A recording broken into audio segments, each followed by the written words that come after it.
바울도 고린도 교회를 사랑하는 마음으로 바울이 자기 서운한 마음을 좀 이야기하고 있어요. 서운한 마음. 8장 보면 여러분 고린도전서 다 펴셨죠?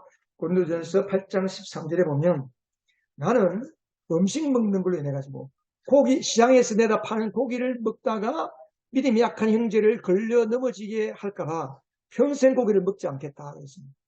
그때 당시에 시장에서 파는 고기는 다 신전에다가 우상의 제물로 올려졌다가 나온 것을 다 시장에 팔았기 때문에 이게 제물로 들여진 건지 그냥 먹기 위해서 잡은 건지 알 수가 없어요. 대부분 다 우상의 제사로 들여졌다가 나온 거예요. 그 믿음이 약한 사람은 이제 그런 걸 믿는 사람들을 보고 실족하고 다시 우상 숭배로 돌아가게 됩니다. 그래서 바울이 내가 평생 고기 먹는 권리조차 포기하겠다 했어요. 근데 오늘 내용을 보면요. 그거보다 더 큰 권리까지도 유보하겠다라고 바울이 이야기하고 있습니다. 바울이 지금 고린도 교회 안에 바울의 영적 권위를 의심하고 비판하는 교인들이 있었습니다. 1절, 2절에 보면 바울이 그런 이야기하죠. 내가 자유인이 아니냐. 내가 우리 주님을 뵙지 못하였습니까? 여러분은 내가 이랬어든 이랬다. 여러분 고린도 교회는 바울이 내가 씨를 뿌리고 말씀을 전해서 세운 교회가 아니냐. 이제 그 말입니다. 그런데 다른 사람들에게는 내가 사도가 아닐지 몰라도 여러분들에게만은 내가 사도다. 내 사도됨을 보증하는 표가 여러분이다. 바울이 지금 이런 이야기를 하고 있죠. 왜 그랬습니까? 고린도 교회 안에 일부 성도는 바울이 사도가 아니다 라고 비판하거나 의심하는 사람들이 있었습니다. 사실 이게 가장 바울에게 아픈 부분입니다. 왜냐하면 예수님이 직접 12제자를 선택하고 뽑아서 세웠습니다. 그리고 가룟 유다가 목매어 자살하고 난 뒤에는 그 베드로와 11사도들이 120문도들이 같이 모여서 기도하다가 12사도의 예수님이 세우신 12사도의 그 원칙에 맞게끔 한 사람을 납디아를 보충했잖아요. 그런 원리에 의해서 12사도가 뽑아졌고 세워졌습니다. 근데 바울은 그렇지 못합니다. 바울은 예수님을 직접 만나보지도 못했고 또 그런 원칙에 부합되지도 않고 예루살렘에서 공적으로 인정받지도 않았던 사람입니다. 그래서 바울이 그 부분이 마음이 늘 걸립니다. 또 사람들이 그 부분을 걸고 넘어지는 거예요.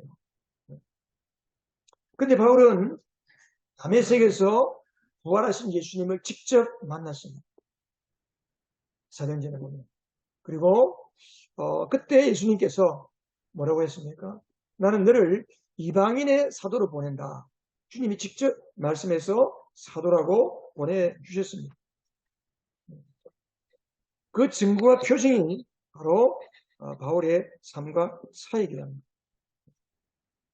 고린도후서에도 보면 그 10장에서 12장까지 그 바울의 사도됨에 대해서 바울이 변호하는 내용들이 참 많이 나옵니다.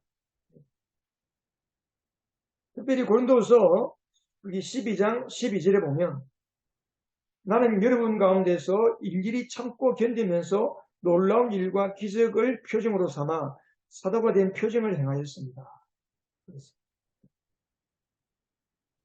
여러분들에게 사도가 되는 증거들을 내가 직접 나타내 보여줬다. 이제 그 말이죠. 이렇게 바울이 자신의 사도됨을 강조하는 만큼 바울의 마음이 아픈 겁니다. 뭐 굳이 증거할 필요가 없는. 내가 여러분의 목사입니까? 내가 여러분의 목사 맞습니까? 자꾸 물어보면 여러분 어떻게 되겠어요? 부담되잖아요. 근데 바울이 지금 그 이야기를 하고 있는 거예요. 지금.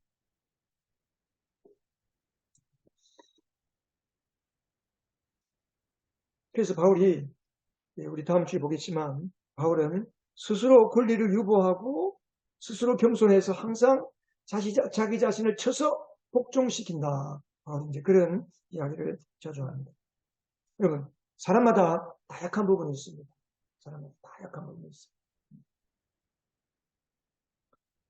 목사님, 저도 성도들과 마찬가지로 우리 모두가 다 나름대로 자랑하고 싶은 것들이 많으면 좋겠지만 또 안고 가야 할 약점들이 있습니다.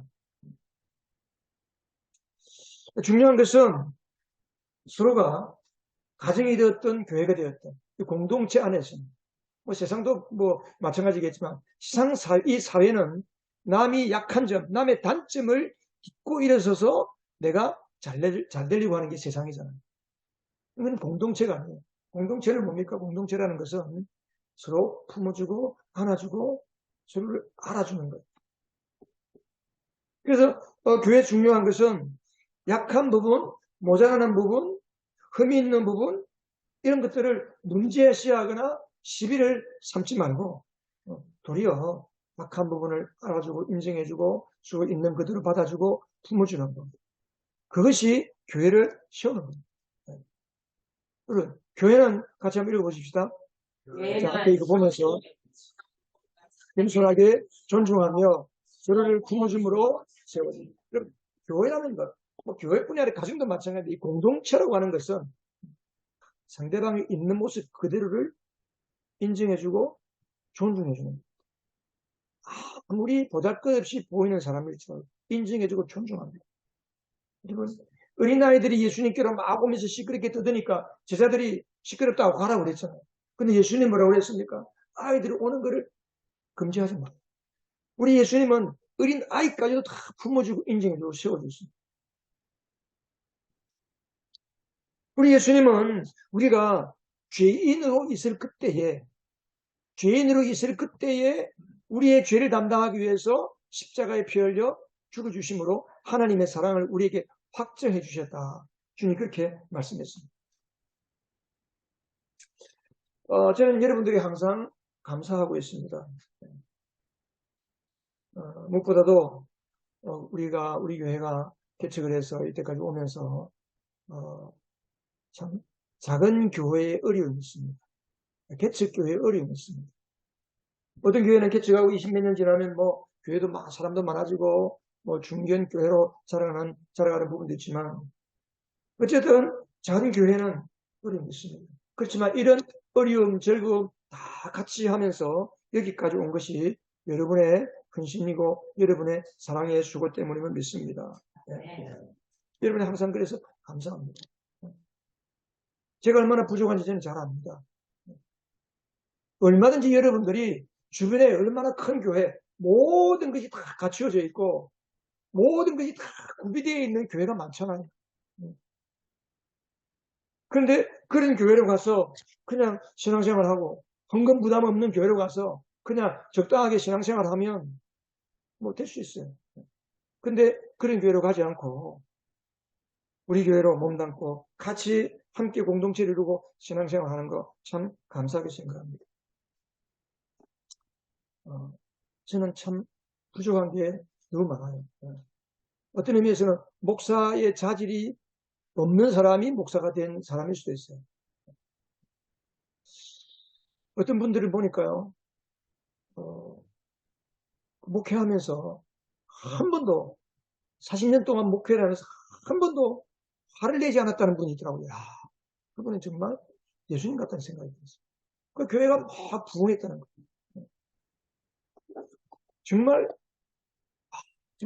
그분 이야기 들으면서 우리 후배지만 내가 존경스럽더라고요. 요새는 성질머리가 못 돼가지고 그렇지 못하잖아요. 멀리 마성가 차원에서도 오늘 이렇게 오셨지만 절대로 내가 잘나고 우리 김홍일 목사가 제일 잘하기 때문에 목사님이 제일 좋기 때문에 우리 교회로 온다고 저는 그렇게 생각하지 않습니다. 여러분의 헌신이고 사랑이고 하나님이 일하시기 때문이라고 믿습니다. 우리가 꼭 기억해야 될 게 있습니다. 그게 뭐냐 하면 따라하십시오. 나의 나된 것은 나의 나된 자, 것은 여러분 가슴에 손을 얹어보세요. 가슴에 손을 얹고 가슴이 손다 언제라니까. 여러분들 보고 스스로 말하는 거예요. 나의 나된 것은 하나님의 은혜입니다. 여러분, 손 내리세요. 여러분이 오늘 이 자리에 건강한 모습으로 앉아있고 예배를 드릴 수 있는 것은 여러분들을 위해서 누군가가 그만큼 눈물로 기도했기 때문에 이 자리에 있습니다. 그걸 아셔야 돼요. 여러분들을 위해서 누군가가 수고하고 헌신하고 기도하고 했기 때문에 이 자리에 있는 거예요. 그 기도를 듣고 하나님이 응답해 주시고 하나님이 우리를 은혜를 지켜주시고 우리의 믿음을 지켜주시고 우리를 여기에까지 오게 해주셨기 때문에 우리가 여기에 있는 겁니다. 우리 이걸 알아야 돼요. 내가 좀 잘나고 내가 잘해서 돈 많이 벌고 내가 잘해서 공부하고 내가 이때까지 잘 먹고 잘 살아서 몸이 건강하다. 그 순간 그는 바로 교만해집니다. 하나님이 가장 싫어하는 게 교만입니다. 여러분, 내가 숨을 쉬는 것조차도 하나님의 은혜입니다. 하나님의 은혜. 우리는 항상 이 하나님의 은혜 의식 가운데 살아야 합니다. 그럴 때 우리가 겸손할 수 있습니다. 내 자리를 지킬 수 있습니다. 그래서 교회는 서로가 겸손하게 서로를 존중하고 인정해주고 품어줄 때 교회가 세워집니다. 여러분, 교회가 왜 문제가 일어날까요? 교회에서 가끔 보면 문제가 생깁니다. 시비가 생깁니다. 교회가 왜 문제가 생길까요? 왜 성도들끼리 서로 다투게 되고 시비거리가 생길까요? 왜 성도들이 가끔 목사를 향해서 항의하거나 불만을 품습니까? 왜 목사가 성도들을 향해서 불만스러운 마음을 가질까요? 딱 한 가지예요. 딱 한 가지. 너무 잘하려고 하기 때문에. 제 말이 틀렸습니까? 너무 잘하려고 하기 때문에 그래요. 나는 이렇게 잘하는데 왜 저 사람은 저것밖에 안 돼? 그렇게 하니까 자기 한 것은 옳게 보이고 남이 한 것은 잘못되게 보입니다. 여러분, 50% 100%예요. 그죠? 너무 잘하려고 하지 마세요. 옆 사람을 향해서 한번 인사하십시오. 너무 잘하지 맙시다. 너무 잘하려고 하지 맙시다. 너무 잘하려고 하지 마세요. 그래서 성도들이 바울을 인정해주고 바울의 부족한 모습도 그냥 받아주고 그랬으면 얼마나 좋을까요? 근데 그렇지 못한 거예요. 그러니까 바울이 늘 아픈 거예요. 그 소식들이 들려오는 거예요. 그 사도행전에 보면요 그런 이야기 나와요. 사도행전에 보면은 이제 바울이 고린도 교회를 개척하고 고린도 교회에서 1년 6개월인가 목회를 하고 에베소로 온 다음에 에베소에서 아볼로를 보냈어요. 고린도에. 근데 아볼로가 그들에게 갔다가 돌아왔어요. 돌아와가지고는 안 가겠다는 거예요. 고린도 교회로. 왜 고린도 교회로 다시 안 가려고 하겠어요? 성경에는 그런 내용이 안 나와요. 근데 제가 성경을 몇 번 읽다 보니까 그 뉘앙스가 행간에 숨어있는 의도가 아볼로가 고린도 교회로 가가지고 좀 상처를 받은 거예요. 지금은 갈 마음이 없다. 다음에 아마 갈 수 있을 것이다. 이 바울이 이제 그런 이야기를 했어요. 고린도 교인들이 아볼로를 대접을 제대로 안 한 거예요. 사도로서 대접을 제대로 안, 목회자로서 대접을 제대로 안 한 거예요. 그러니까 상처를 받고 에베소로 돌아온 거죠. 그리고 목사도 사람이에요. 목사도 상처받을 수 있어요. 여러분만 성도만 상처받았다고 말하면 안 돼요. 목사도 상처받을 수 있어요. 어떤 의미에서 목사가 아마 제일 상처 많이 받을 거예요. 근데 툭툭 안 털어버리면 목회가 안 되니까. 그래서 바울도 이런 마음을 가졌던 거예요. 그래서 바울이 장장, 여러분, 우리가 오늘 읽었던 1절에서 14절까지 계속 질문합니다. 바울이 계속 질문해요. 여러분 잘 보세요. 1절에도 보면 내가 자유인이 아닙니까? 내가 사도가 아닙니까? 내가 일에서 든 열매가 아닙니까? 1절만 해도 3번 질문을 했잖아요. 4절에도 질문, 5절에도 질문, 6절에도 질문, 계속 질문. 바울이 그 자기를 사도가 아니라고 비판하고 또 그렇게 의심하는 자들에게 8가지 그것과 관련돼서 8가지 질문을 했어요.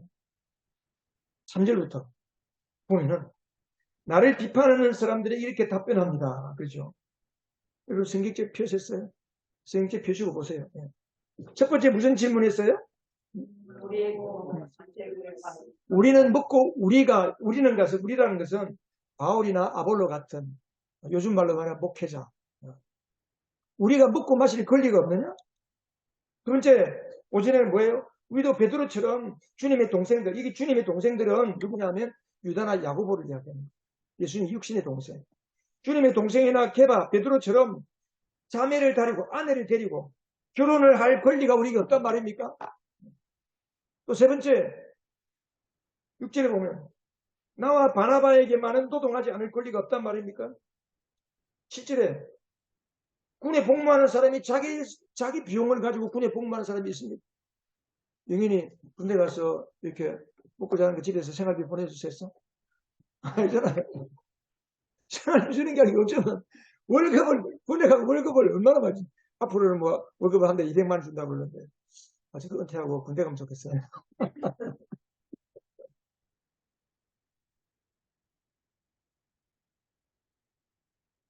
그리고 뭐예요? 또 실제로 보면 군에 복무하는 사람이야. 그 다음에 포도원을 가꾸고 관리하는 농부가 먼저 그 포도 열매를 따먹지 않겠나? 네. 또 양치는 자가 양을 치면서 먼저 목자가 양의 젖을 짜먹지 않느냐? 네. 일곱 번째, 모세 율법에 이런 말이 있어요. 타작하는 소의 입에 망을 씌우지 말라. 그런 율법의 규례가 있어요. 구약성경에 보면. 하나님이 소를 위해서 그 소 입에 망을 씌우지 말라고 했냐? 아니라는 거예요. 제사장들, 성전에서 섬기는 제사장, 오늘날로 말하면 목회자들을 먹을 것을 공급하라는 거예요. 소를 위한 것이 아니다 이 말이죠. 그리고 또 그다음 또 뭐예요? 10절에도 보면 농부가 밭을 가는 농부가 타작마당에서 한 몫을 원하지 않겠냐? 이렇게 바울이 정말 구구절절 계속해서 반문하는 형식을 가지고 질문을 장황하게 합니다. 왜 이렇게 장황하게 바울이 이런 질문을 하고 있을까요? 전적으로 하나님의 일에 부름받아서 목회자들을 누가 책임져야 한다는 이야기예요, 지금? 네? 성도들이 책임져야 한다는 이야기예요. 교회가 목사의 생활비를 책임지라는 겁니다. 근데 바울은 그 뒤에 보면 12절로 13절 저기 계속 보면 바울은 결혼도 하지 않았죠. 결혼할 권리가 있는데 요즘은 결혼 못하는 게 우리 아들 보고 빨리 장가 가라니까 사람이 있어야 가지고 그러더라고요. 바울이 사람이 없어서 결혼 못했겠어요? 아니거든요. 결혼도 안 했지. 자기가 손으로 텐트를 만들면서 일을 하면서 생활비를 벌었어요. 왜? 복음 전하는 일에 지장을 주지 않도록. 왜냐하면요, 바울은 개척 선교사예요. 선교사하면서 개척, 순회 선교사예요. 가는 곳마다 복음을 전하고 교회를 세웁니다. 그 교회를 처음 세워서 데살로니가 같은 교회는 데살로니가에서는 한 달 정도만 복음을 전했는데 믿는 자들이 생기니까 그들에게 교회를 맡기고 또 다른 곳으로 가잖아요. 그래서 믿는 자가 몇 가정 생기면 여러분, 교회는 예수를 믿고 거듭난 자가 몇 사람 있으면 교회가 된다고 그랬어요? 두세 사람만 있으면 교회가 됩니다. 두 사람만 모이면 교회가 되는 거예요. 주님의 같이 그래서 두 사람이 주님의 이름을 부르면 교회가 됩니다. 그러니까 그런 식으로 교회를 세우니까 이제 예수를 처음 믿는 사람이 가난한 사람들도 있고 그 여러 가지 경우가 있잖아요. 예를 들어 빌립보 교회 같은 경우는 갔는데 자두장사 루디아라는 그 어떤 여인을 만났어요. 요즘 말하면 권사님이죠. 유대인 여자인데 이분이 그 자수장사라는 것은 뭐냐면 카페트 파는 사람. 여러분 카페트 파는 그때 당시에 고대 시대에 카페트를 만들어서 판다. 옷천을 만들어서 판다. 대단한 부자입니다, 여러분. 고대 시대는 옷이 얼마나 비싼지 몰라요. 그 예수님을 십자가에 못 박을 때 병정들이 예수님의 옷을 다 뽑아서 나눠 가셨잖아요. 그래도 옷이 비싼 거예요. 그러니까 빌립보 교회는 그 돈을 많이 버는 그런 어떤 분이 있으니까 늘 빌립보서를 읽어보면 바울이 계속 복음을 전할 때마다 빌립보에서 바울에게 성경금을 충분하게 보내줬다. 참 감사하다 그런 내용입니다.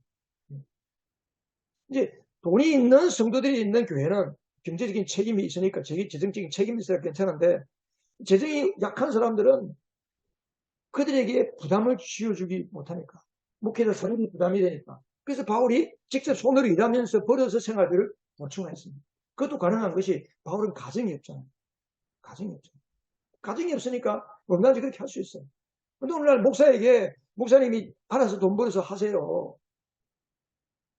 아주 못된 교회는 그런 교회가 있다더라고요. 사모님 직장 보내세요. 그리고 담임 목사 몇백 명 모이는 교회인데 이런 말 하면 안 되는데 사실. 참 오늘날 교회가 여러분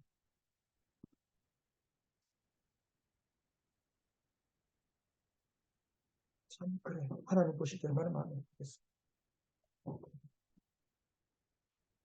구약에도 그런 경우가 많았습니다. 구약에도 보면 사사기에 보면요. 사사시대에 제사장이나 레위인들이 그 성전을 섬기고 성소를 섬겨야 되는데 백성들이 제사 재물을 가지고 나오지 않는 거예요. 제사장이나 레위인들을 먹을 것을 공급을 안 하는 거예요. 그래서 다 성전을 떠나서 다 각기 제 살 길을 다 가버린 거예요. 제사장이 없는 시대가 되어버렸어요. 느헤미야 13장 17절에 보면요. 그런 이야기가 나와요. 레위인들이 성전을 다 떠나버린 거예요. 느헤미야가 바벨론의 총독이 되어가지고 이렇게 이제 유대에 와가지고 성벽을 재건하기 위해서 돌아와 보니까 건물만이 성전은 있는데 제사장들이 없는 거예요. 배려내 물어보니까 먹을 게 없어가지고 생활비 구하기 위해서 성전에서 일을 안 한다고. 오늘날 이런 경우가 있습니다. 심지어 우리 그 교인들 의식 속에 우리 성도들은 뭐 그런 마음이 없을 줄 알겠지만 목사는 항상 가난해야 된다. 이런 의식들이 성도들 속에 있는 것 같아요. 물론 검소해야 됩니다. 검소해야 돼요. 왜냐하면 성도들 중에서는 하루세끼 해결 못하는 사람도 있고 또 헌금을 많이 하는 사람도 있지만 약한 사람, 경제적으로 어려운 사람이 있잖아. 그러니까 목사가 성도들을 생각하면서 검소하게 살아야 돼요. 양말도 빵꾸 나면요 기워 신어야 돼요. 예전에 요즘이야 뭐 그런 게 없겠지만 예전에는 속옷도 다 꼬매에 입었잖아요. 그 정도로 우리가 검소해야 돼요. 맞습니다. 그럼에도 불구하고 성도들은 목사는 가난해야 된다. 왜 자기들은 열심히 벌어서 부유하게 살려고 하면서 목사는 가난해야 된다고 생각합니다. 이 생각을 버려야 돼요.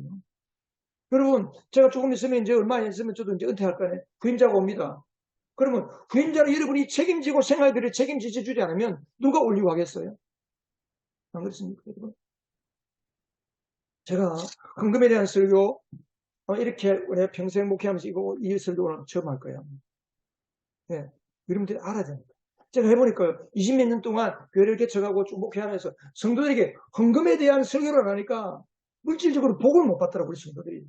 물질적으로 복을 못 받으니까 어렵게 살잖아요. 그 누구 책임이에요? 목사 책임이에요, 목사 책임. 돈을 번 것 같은데 어느 날 보면 다 까먹고 없어.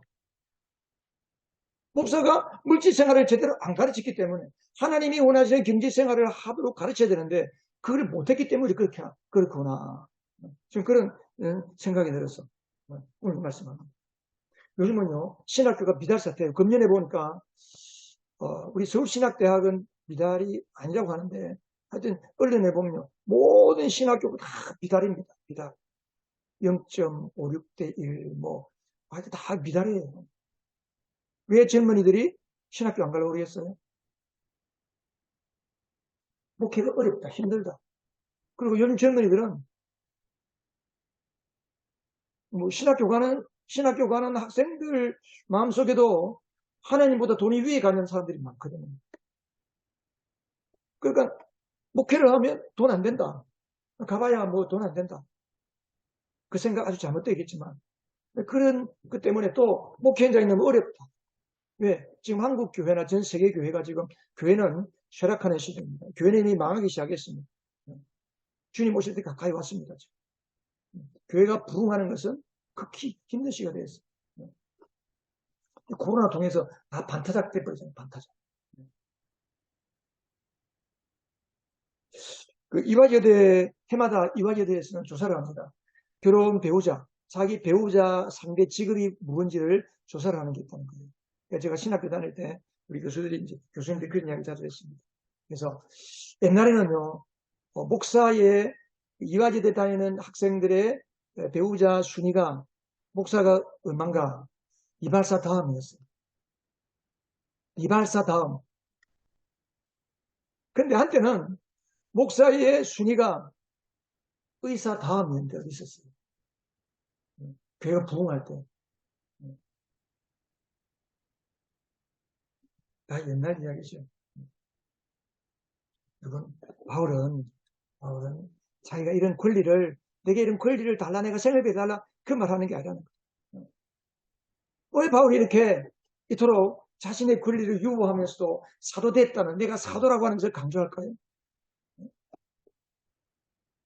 그 권리를 유보하는 이유는 복음을 전하는 것, 방금 지금 말한 것처럼 간곡마다 교회를 개척해야 되니까 그런 성도들의 사정을 이해를 못하는 게 아닙니까? 그래서 자기가 버려서 텐트 메이커, 자비라는 거예요. 자비랑 자기가 스스로 버려서 일하는 목회자, 선교사. 그럼에도 불구하고 교회가 처음부터 한 사람이 됐든 두 사람이 됐든 우리 교회 목사님을 우리가 책임져야지, 이 마음을 품기를 바랍니다. 그건 마음에 딱 조심하세요. 제가 감사한 거는요, 제가 우리 교회를 개척하고 1999년 10월 달에 이제 교회를 개척하고 99년 12월 달에 그때는 1일 첫째 주에 했나? 1일 달에 사무총회, 첫 번째 사무총회를 했어요. 첫 번째 사무총회를 하는데 그때 우리 개척했는데 하나님이 은혜를 주셔가지고 한 두세 달 만에 한 20명, 30명이 이렇게 이제 성도들이 예배를 출석했습니다. 근데 그 중에는 어릴 때부터 교회 안에서 자랐는데 신앙생활 안 하다가 처음으로 이제 우리 교회 와서 세례받은 분들이 계세요. 사무총회를 하니까 저보고 목사 이제 예산 수립할 때, 근데 이제 그때 제1회 사무총회를 하는데 목사 사례비 책정하는 시간이 됐어요. 저보고 나가 있으라고 그러더라고요. 그분은 뭐 집사도 아니고 집사 임명도 안 받았는데 어릴 때부터 단지 이제 교회를 다닌 거예요. 할머니, 할아버지, 초상 때부터 예수를 믿고 어릴 때부터 교회를 다닌 그 본 게 있으니까, 그러다가 몇십 년 동안 예수 안 믿다가 이제 우리 교회를 나와서 처음으로 예수를 믿고 세례도 안 받은 사람이 나가 있으라고. 그 세례 받았다. 세례 받았으니까 참석했죠. 그래서 나가 있으니까 그런데 의논하는 거예요. 뭐 다 제가 받겠지만 다 됐잖아요. 그래서 목사님 생활비를 애들도 있기 때문에 애들 학원 보낼 정도로 우리가 드려야 된다. 막 그런 이야기 하더라고요. 너무 감사했어요. 그때 책정한 목회비가 이때까지예요, 여러분. 그게 계속 온 것도 아니고, 죄송하지만, 우리 교회가 건축하느라고 어려웠으니까 사례비 제대로 못 받고 했잖아요. 그게 사모가 나가서 일하잖아요. 죄송합니다. 이런 이야기해서 여러분 다 이해하고 들으시기 바랍니다. 네. 여러분 아셔야 돼요. 아셔야 돼요. 그래서 목회자 생활비는 누가 책임진다고요? 교회가 책임을 져야 돼, 교회가. 교회가 어떻게 책임집니까? 원칙이 세 가지를 오늘 말씀드릴게요. 첫 번째, 이게 교회가 목회자 생활비를 책임진다. 이게 첫 번째고, 두 번째는 생활에 충분할 만큼 드려야 된다. 생활에 충분한 만큼 드려야 된다. 목사가 생활하기 어려워가지고, 그것 때문에 신경 쓰다가, 그리고 목사가 생활비가 안 되고 사례비가 적으면 여러분 집에 들어가면 어떤 일이 생길까요?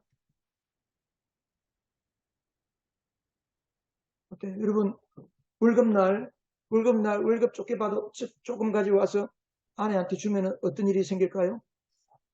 당연히 싸우는 거예요. 이혼하자.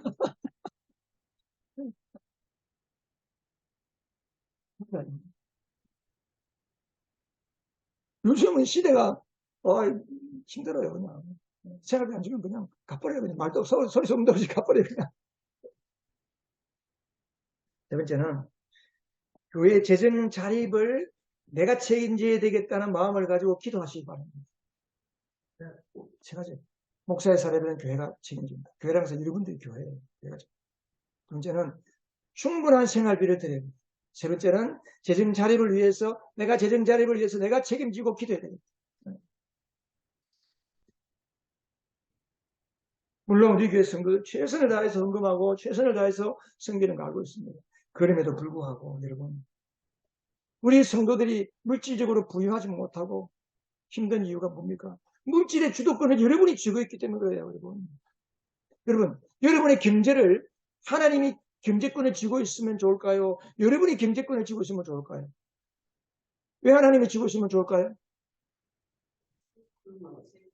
그렇지. 하나님이 경제권을 쥐고 있으면요, 하나님 필요한 대로 다 하시잖아요. 다 모든 걸 다 정리하고 다 하잖아요. 그걸 내가 주도권을 잡고 있으니까 힘든 거예요. 주님께 경제권을 드리시기 바랍니다. 물질의 주도권을 드리시기 바랍니다. 물질의 주도권을 드린다는 게 뭡니까? 그게 하나님께 나의 물질의 주도권을 드립니다는 신앙 고백이 바로 11조는 거예요. 그게 씨앗을 심는 거예요. 고린도전서 우리 나중에 보면 또 보겠지만 씨를 먹어버리면 씨를 뿌릴 게 없어요. 물질의 주도권을 주님께 드리는 거예요. 너무 간단하잖아요. 너무 간단. 그래서 마태복음 6장 33절에 보면 무엇을 먹을까, 무엇을 입을까, 무엇을 마실까 염려 걱정하지 말아요. 그것은 예수 안 믿는 사람들, 하나님 모르는 사람들 하는 거다. 하나님의 자녀들은 이거 다 하나님이 책임져 주신다. 너희들은 먼저 뭘 구해라? 하나님의 나라와 의를 구해라. 하나님과 나와의 관계를 먼저 생각하고 하나님의 나라를 먼저 생각하고 하나님의 교회를 먼저 생각하고 복음 전하는 일을 먼저 생각하고 그것을 추구해라. 하나님이 그렇게 말씀하는 겁니다. 바라기는 여러분들이 내가 오늘부터 우리 교회 재정을 내가 책임져야 되겠다. 내가 우리 교회 재정의 10분의 1을 책임져야 되겠다. 내가 우리 교회 재정의 3분의 1을 책임져야 되겠다. 최소한 그런 좀 야심 있는 신앙생활을 할 수 있기를 바랍니다. 하나님이 그런 사람들에게 복을 주시는 거예요. 그런 사람들, 그런 학생, 어릴 때부터 이런 비전과 꿈을 가지고 내가 복음을 위해서 내가 평생에 나는 선교지에 10명의 선교사를 내 혼자 파송하겠다. 이런 야무진 꿈을 어릴 때부터 우리 용건이, 용현이 어릴 때부터 이런 꿈을 좀 가지기 바래요. 하나님이 그런 꿈을 가지고 있는 아이들에게 공부도 잘하게 해주시고 지혜도 주시는 거예요. 그런 사람에게 물질을 주시는 거예요. 내가 전도대장이 되어봐야 되겠다. 이런 꿈을 가지시기 바래요. 내 지경을 내가 넓히겠다. 아니에요. 내 지경을 어떻게 내가 넓힙니까? 하나님이여 나의 지경을 넓혀주세요. 복음을 위해서 살겠습니다. 이런 꿈을 가지시기 바랍니다.